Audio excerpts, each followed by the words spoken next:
Treneri, sveikinu su pergale. Aišku, tokios principinės rungtynės, vis tiek abi vieno miesto, galima sakyti, komandos. Kaip ruošėtės šiom rungtynėm, ką planavote ir kaip tas planas pavyko? Manau, kad ruošiamės tiek, kiek turėjom dienų.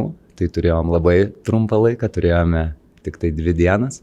Tai buvo vienas tik tai pats svarbiausias - greičiau atsistatyti ir kiek galima būti pasiruošusi žaisti šiandien. Tai buvo toks planas. Na, planas sprendžiant pagal skaičius tablo pavyko netgi geriau, gal net kaip tikėjotės.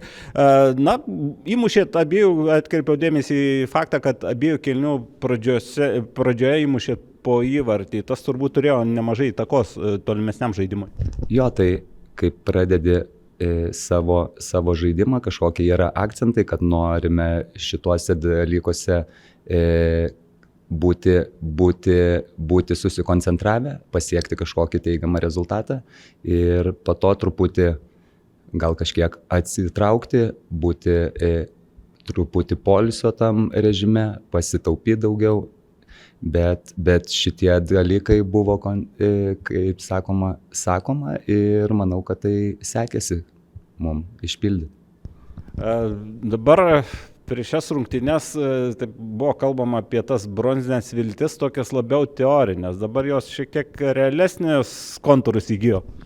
Tai kaip aš ir sakiau prieš 2 gal rungtynės, kad kol turime tų vilčių, tai mes eisime kautis, nes toks mūsų tikslas.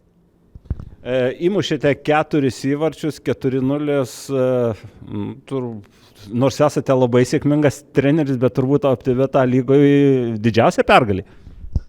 Manau taip, nes buvo prieš Džiugą praeitais metais turbūt 4-1, tai taip išeina, kad didžiausia pergalė, bet aš manau, kad didžiausia pergalė tai yra žaidėjams, kad per tokį trumpą atsistatėm, pasiekėm tai, ką norėjom, teigiamą rezultatą, o iš žaidybinės pusės manau, kad šiai dienai netiek yra svarbu, kiek pats rezultatas. Šiandien turėjote dar vieną žiūrovą, tokį VIP žiūrovą, gal sakyčiau, pirmos lygos nugalėtoją šių metų, mes kai ėjome į interviu, jisai leptelėjo, gal kviesitės Liną Pilibaitę ir į kitas rungtynes? Tegul tik tai važiuoja ir, kaip sakoma, tegul būna tų pergalių.